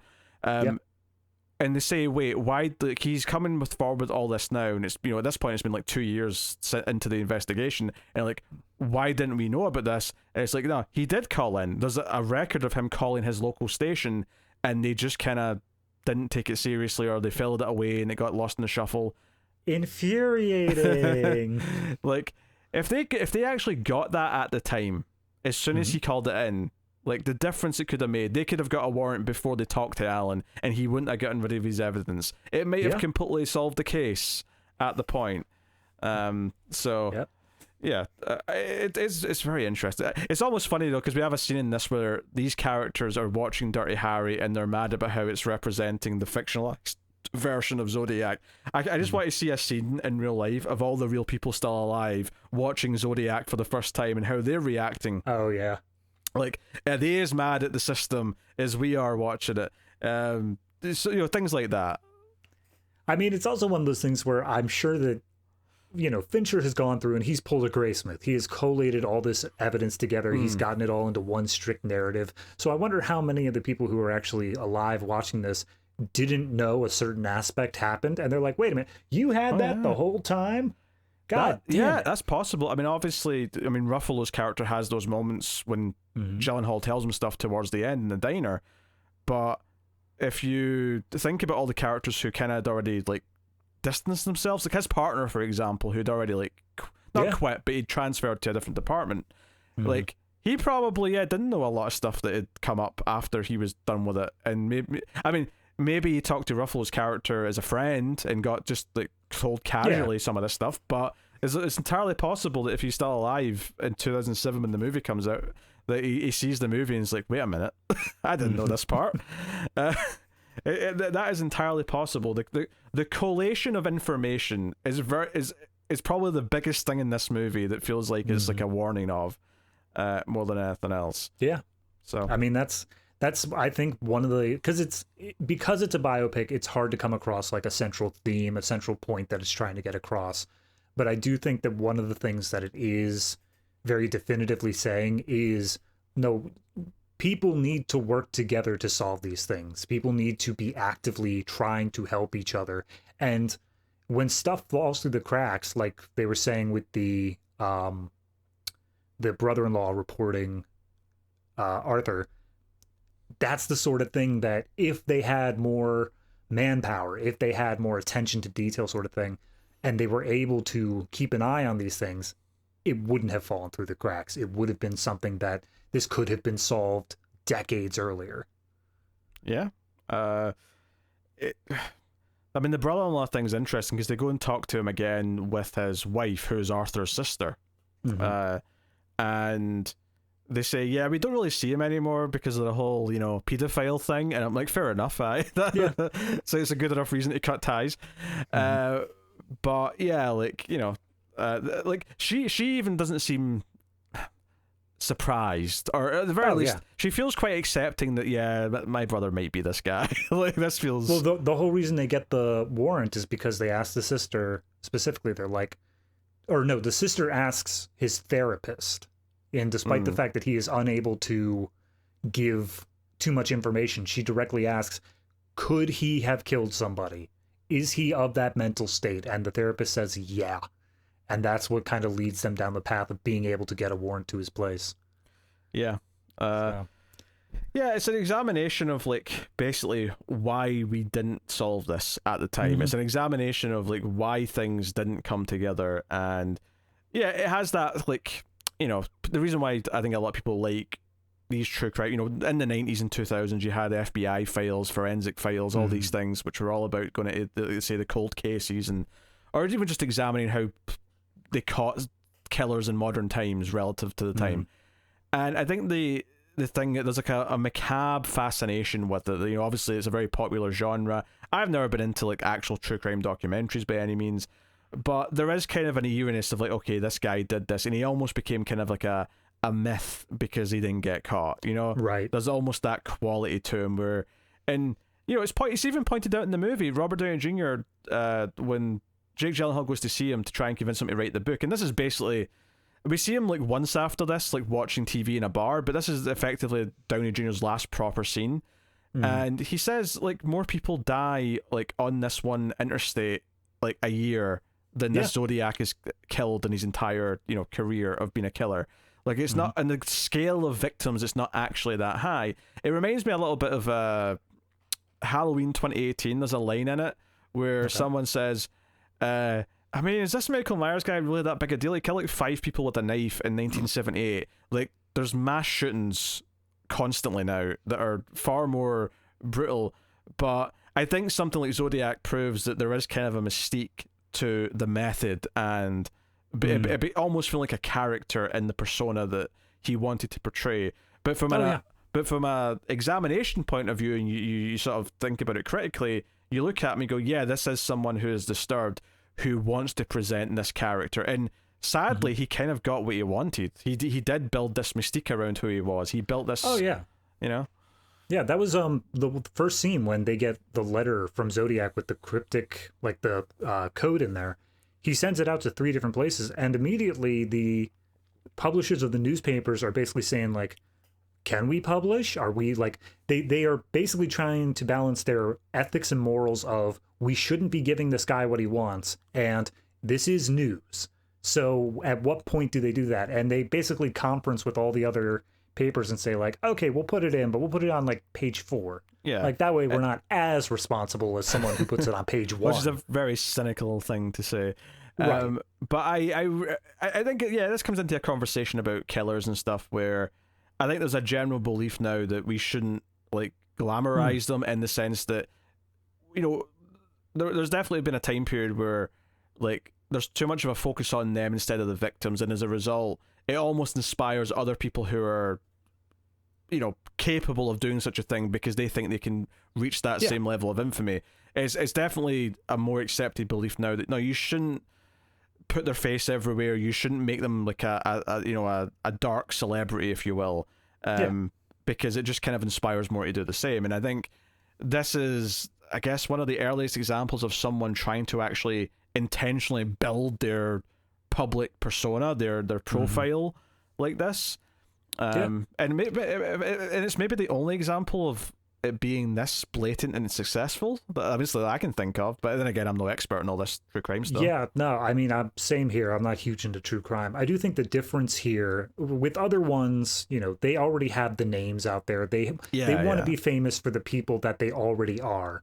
Whereas I think that Zodiac is playing more on the idea of people love a good mystery. And so, like, his very first letter he sends in is filled with these three codes, these three things that need to be cracked, and it says that if you crack it, you'll get his identity. People love that idea of a mystery. You're given all the clues and you have to solve it through yourself. Oh yeah, although I'm sure that wasn't his thought process though. People will love this, they'll get a kick out of this, they'll love a good mystery. See, you say that, but I think it's something that he was considering and that people were getting engaged with it. It's something that if he were to say like, I killed these people and that's it, then yes, he would get a little bit of airtime or whatever. It's more self-serving though. Like obviously that effect is happening, but I don't think he's doing this. The primary reason why he's doing it is not to give people a satisfying mystery to mull over. Right. For sure. It's more about building the mystery of him because it makes him feel more powerful. Like he is some sort of demented version of the Riddler. Like he's getting away with it. He's taunting them. And again, that scene where he's with the police, he's taunting them with the evidence. Yeah. And that was that's kind of goes into what I was thinking of with like the whole movie though, of people love a good mystery. If you take somebody, you hand them all the facts and you say, here are all the things that definitively happened, and then tell them to sort it out, most people will try. Most people will try to figure out, like, what is the final thing here? It's the reason why there are so many true crime podcasts, why there are so many mystery movies and TV shows, and why it has been able to sustain itself for decades now. And it's because people love that sort of thing. And maybe as well you could extend this to the reason why he never actually kills Graysmith. Admittedly, it seems like he stopped killing. I mean, at least as far as we know, obviously he could have had more victims that he didn't announce and no one ever connected the dots, but it seems like he did stop at a certain point, maybe because the heat was too strong. But the reason partially why he never maybe killed Robert or went after him or his family is because if he was seeking the attention of people like wanting to obsess over him, then Robert Graysmith was basically his number one like fan. It was the person who was giving him what he wanted the most. So he loved that this guy was obsessing over and trying to solve the mystery. It's almost like he wanted to see if he could do it, and he effectively seemingly did, but obviously it couldn't lead to anything. We'll never know. I do want to point out there's one thing that this movie didn't cover, at least as far as I remember. Oh, go on. There was another code. So there were two codes that were shown in the movie. One was the one that was split into 3 parts and was solved almost immediately by some amateur code breakers. And then another one was solved by Graysmith himself. There was another one that I don't think was shown in the movie, which was actually only just cracked in 2020. Whoa, okay. And it's mainly because he messed up the code method about halfway through, and it caused the remainder to become a jumbled mess. So even when people thought they were going down the right path, it just didn't work. But then they figured out exactly how he messed it up, and they were able to correct for that, and they got the rest of the message. Probably why it's not in the movies, because at the time there was no like solution to it. So it wouldn't have been a satisfying thing to say. And here's this code that nobody's been able to get. Was it anything interesting? No, it was just all of his codes basically said the same thing of I murder people because they will give me servants in the afterlife and blah blah. It's just more of that stuff. All right, fair enough. That is interesting though. Yeah, it is obviously a fascinating story. It's the sort of thing where even if it's not Arthur Lee Allen, you can definitely examine whoever Zodiac is based on his actions about what he's getting out of it and why he's doing it the way he's doing it. Because it's almost like the thrill of killing someone is obviously what came first. But this other thrill that he obviously developed was, and it maybe makes you wonder, like, is it because someone recognized him at that murder? Did he feel something there where he liked that someone knew, before he killed her? Did he like that feeling? And that's what led to him wanting to, like, seek out this infamy and recognition for who he is and what he does. I don't know. I'm a psychologist. I'm just... I mean, for me, I think it comes down to the same sort of thing that, again, Riddler, where it's an ego thing. I think that he sees himself as superior to the police, superior to all these people. That's why he spit out that first code, and he's like, this will have my real name in it. And obviously he didn't, just on the off chance that someone could solve it. But I don't, as they say in the movie, I don't think he expected it to be broken by just amateur code breakers. Just a couple that was sitting and having coffee one morning deciding, let's give it a shot, see if we can break it. Like, that, I think, knocked his ego down a bit, and that's why he had to come back harder with a much more difficult cipher that was only solved. And arguably a much more brutal killing, because that's before the leg stabbing. So maybe that almost, like, fueled this anger in him that made him want to do a more vicious attack. I could see that. That definitely kind of tracks in some way. It's interesting, like, sort of analyzing the character like this, because we're kind of analyzing a real person, but we're doing it also the movie. But we're doing it in the context of the movie, which is what we're really here for.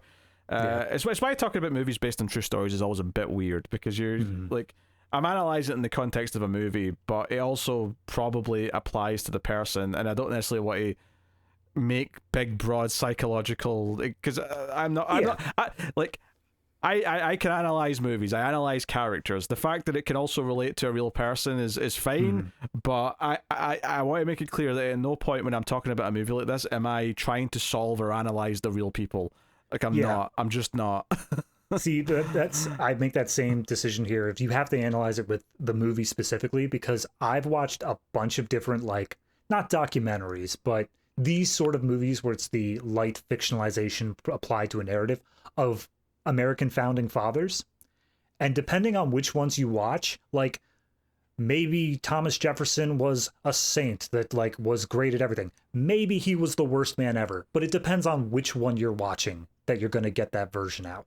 It's the same sort of thing here with, they decided this is the way that Zodiac acted, the way he behaved, here's how Arthur Lee Allen behaved, and we're basing our information off of that, but it's only the information that's given via this movie. Yeah, and obviously the movie makes a lot of decisions about how it portrays certain people. Some people might come off looking better or worse than they did in real life, depending on, things. So clearly Paul Avery did not make it out of this well. Yeah, but he was long dead by the time the movie came out, so he wasn't there to fight anything. True. So, yeah, I mean, Zodiac is very good. I think it is a very compelling watch. The real story is compelling, so that obviously helps it. And the way it explores, it's got that kind of the crime we can never completely solve kind of ambiguity at the end, but it feels like, hey, we probably know it's him. That all builds some intrigue. It is well directed. Other than some of the, a couple of dodgy CG, like, establishing shots. There's also, like, a CG, like, there's a building. I'm sure it's a famous building in San Francisco, but there's, like, I think it's during the cab, just before the cab murder. There's, like, a bird's eye view of, like, the car going around, and you can see, like, it's like the foundation of this building. It's just there. It's like a pit with, like, the basement and, like, the concrete, and then there's, like, a montage later, like a time lapse where it's been built over the course of the year, and it's this pointy building. I'm sure it's like a famous building in San Francisco that everyone who lives there knows what it is. But so that didn't bother me too much. But there are some CG, intros to scenes that are a little iffy. And like I say, the digital video, whatever it was Fincher was using to film this, like, panic room, does, in dark scenes does have its faults because it gets really noisy in the dark areas, but, that's what it is. I just looked it up. It's the Transamerica Pyramid. It was the building it was called. Fair enough. Yep. Fair enough. Second result on San Fran famous buildings, so yes, it's likely famous. I mean, when I think of San Francisco, I think of the Golden Gate Bridge, and I think of the pier, because there's that, it says San Francisco on that pier building that you always see. For me, it's Golden Gate Bridge and like the hills, because there's so many video games that are set on those hills. Sure, yeah. I mean, if you make me think of like the typical San Francisco street, yes, I'm thinking of those steep hills. In the same way that if you say think of a New York street, I'm thinking of yellow taxi cabs and like, you know, graffiti and shit or whatever. So yeah. I guess that'll get us on to the ratings then. I think obviously like there's so many details in the movie, we could sit here and try and dissect more of them, but I think we're probably good at this point. So what are you rating Zodiac? So I really like the content of it. Like I said, there are some structural problems from the sense of a narrative where it just comes to a full stop and switches to a totally separate narrative. But I still enjoy the movie. There's a reason I've come back to it like 4 or 5 different times now. It's a solidly made film. I enjoy the characters in it. I think that it's a solid mystery being told. I do think that it's not quite as up there in terms of quality as something like Seven, or at least what I think of Fight Club, but it is still very good. So I'm going to give this one an 8.5 overall. Yeah, I think I'm going with a really solid 8 out of 10 for me. It's very compelling. I think it's an easy watch despite its length, and you get into the mystery of it. It does have so many names and details flying around that I think when Gyllenhaal's investigating things in the last, especially when he's running around the precinct getting more evidence, and he'll mention a name and go, "Oh, that," and I'm like, "Okay, I don't remember who that is, but I'll just go with you." It was one of those times where I wish the structure of the film would have been slightly different, to where it allowed for the like flashback cutaways. So as he's describing something happening, we could see the characters involved with it on screen. Yeah. Oh, to be fair though, the people he's talking about sometimes we never saw anyway, so that would be quite tough to do. It's probably why they didn't do that. So yeah, I think the biggest things going against it are just the little nitpicks of, you know, like I say, the visuals, the CG, and the structure. And probably the biggest thing though, why I wouldn't go higher than that, and again it's a very solid 8 out of 10, is just that compared to a film that is completely fictional, you can't structure and like have complete character arcs in the same way that you would in something like Seven, where it is a full meal. Whereas here, there's certain things you have to do differently because it's based on a real thing, even if they are taking some liberties here or there, and I'm sure they are. There are some drawbacks to doing that, which I never find as compelling as just a full fictional story. But it is a very good example of what it is, and is definitely, you know, of what we've done so far, it's definitely up there with some of the best stuff Fincher's done. So yeah, for sure. But there you go. That is that. Next time. Well, hold on. I'm going to cut you off quick. Does it make the cut? Oh yeah, it makes the cut. Yeah, absolutely. All right, continue. It's not a cut above, but it makes the cut. I agree with that. Next time we get to a divisive film in David Fincher's filmography. We get to The Curious Case of Benjamin Button. This is such a weird follow-up to Zodiac to me. It's such a weird follow-up. But we'll see how we feel. I've only seen this once. I saw it in theaters when it came out. Okay.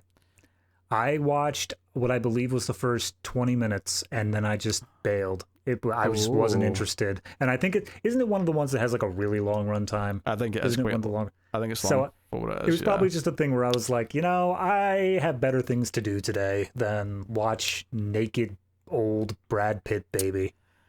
Yeah. I mean, we'll see. I don't remember being too fond about it. It's one of those things where I don't think I knew what it was, really.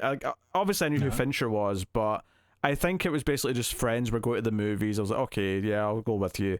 And that's just what the new movie was. And then I was like, oh, it's the David Fincher movie. Interesting.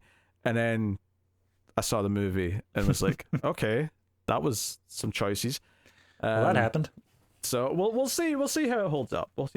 I never hear anyone talk about it unless they're referencing someone aging backwards, in which case they'll say I was going to say Benjamin Buttoning is a verb now. Yeah. Like it's a thing that people have accepted into the culture, but I don't think half of the people who mention it have even heard of the movie itself. Yeah.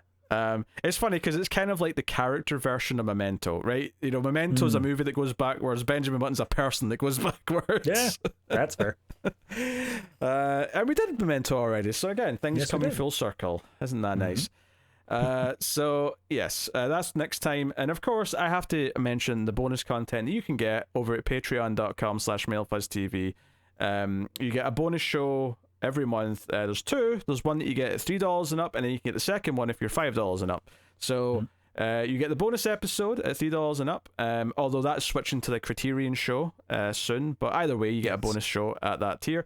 And then at the $5 tier, you get the Extra Reel show, which is basically some of the worst movies ever made, and we try to make sense of them. Some of them are so bad they're amazing. Some of them are so bad that we question our existence on this earth and whether or not any of this is worth it. But hopefully that sounds fun. So yeah, this is the month where we're doing our last regular bonus episode, and we're doing the Snowman because that's what won the vote. So next month it switches to the Criterion show being the monthly Patreon show at that tier. So that's the best of the best, and Extra Reels is the worst of the worst. So that is the format. But you can get those, you can get bonus shows for the other movie podcasts, you can get bonuses for all sorts of things over at Patreon. But most importantly, you're helping the content and keeping it coming and showing you like the shows. So by all means, please do. You can also support us for free by simply hitting that like button. It helps more people find the podcast and find the channel. So please do give it a click. It's the free way to support us. If you can't give us money, don't feel bad. Just hit the heart. But I mean, feel bad enough that you do hit the heart, though. There's got to be a little guilt built in there. I mean, if you feel really guilty, hit the heart, hit the bell, hit the comment button with something really nice and sweet. You may please.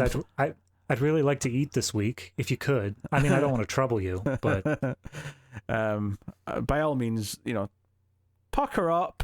You know, inflate our egos. Yeah. You know, we're no Zodiacs or anything, but like you may,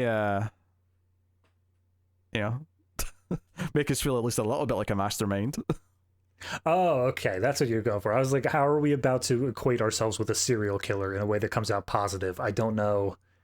I don't know where you're going with that. No. I wasn't going down that route. You're fine. Okay, good. But yeah, that is Zodiac. And we will see you next time for the curious case of Benjamin Button. So thank you very much for joining us. We always appreciate it. Keep watching movies, and before I kill you, I'm going to throw your Gary Busey out the window.